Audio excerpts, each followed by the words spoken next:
Nous avons démarré par une réunion du staff, le superviseur et ses collaborateurs, avec les présidents de sous-commission.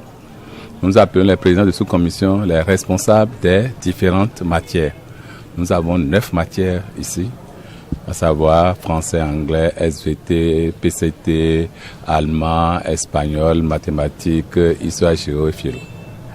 Donc nous avons une réunion avec ces présidents de sous-commission pour leur rappeler les instructions qui consistent notamment à la vérification de l'identité des correcteurs et des contrôleurs, de la vérification de leur diplôme, parce que pour pouvoir corriger au bac, il faut avoir tenu la classe de terminale au moins 2 années de suite.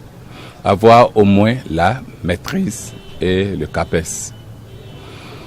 Donc il fallait faire ce contrôle. Donc ils ont reçu l'instruction pour faire ce contrôle. Pendant la correction, il y a un certain nombre de choses à faire, les statistiques, la présence, un certain nombre de documents que nous leur avons remis. Donc après cette réunion avec les présidents de sous-commission, nous avons rencontré les partenaires sociaux. Vous savez, dans une organisation pareille, il y a toujours les représentants des correcteurs et des enseignants. Donc, nous les avons rencontrés et pour pouvoir planifier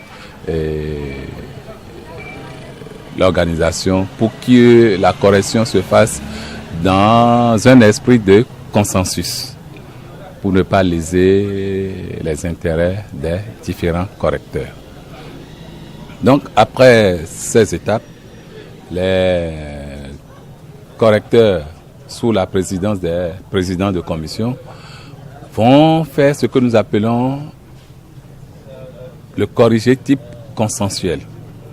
L'office du bac leur a envoyé dans chaque matière un canevas de corrigé type. Maintenant, ce corrigé type va être fait avec l'appui, la participation des contrôleurs et des correcteurs pour que chacun puisse internaliser, maîtriser les différents points du corrigé type. S'il y a des commentaires, ils les font ensemble pour que tout le monde puisse corriger de la même façon. C'est une question d'éthique et de justice pour qu'aucun candidat ne soit lésé du fait d'un correcteur. Donc tous les correcteurs doivent corriger de la même façon.